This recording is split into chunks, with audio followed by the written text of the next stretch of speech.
संत सेना महाराज दिंडी क्रमांक 165. काल परभणीवरून रात्री 1:30 वाजता दिंडी निघाली आणि आत्ता आपण जवळपास दुपारचे 4 वाजले तर आपण शनी शिंगणापूरमध्ये पोहोचलो आहोत. हा शनी शिंगणापूर गावचा नजारा आपल्याला समोर गावची कमान पण दिसते. ही दिंडी चालवतात आमचे परममित्र भालेराव महाराज. मागील 30 वर्षापासून दिंडी चालवतात. हेच ते भालेराव महाराज आपल्याला दिसतात, रामकृष्णारी महाराज. आणि ही ड्रायव्हर उत्कृष्ट अशी गाडी चालवताना दिसत आहेत आपल्याला. आत्ता आपण शनी शिंगणापूरला पोहोचत आहोत आणि ही मंदिराची कमान दिसत आहे. जवळपास आमच्यासोबत 300-350 वारकरी आहेत.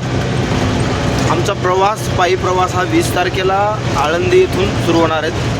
समोर आपण आता पाहत आहोत ही शनी देवस्थानाची पाटी दिसत आहे आपल्याला.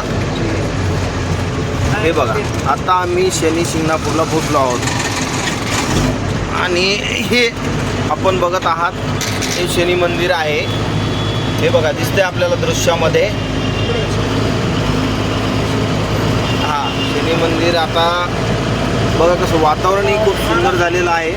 आणि आमचे दिंडी मालक 165चे मालक भालेराव महाराज मागील 3 हे शनी मंदिर आपल्याला इकडे पण दिसतंय. आता इथं आम्ही दर्शन घेऊन पुढचा प्रवास, आता आम्ही पार्किंगकडे जात आहोत आणि पुढचा प्रवास आमचा आता शिर्डीला असणार आहे आणि शिर्डीला संध्याकाळचं जेवणही असेल. रामकृष्ण आहे. परत भेटूया आपण पुढील व्हिडिओमध्ये.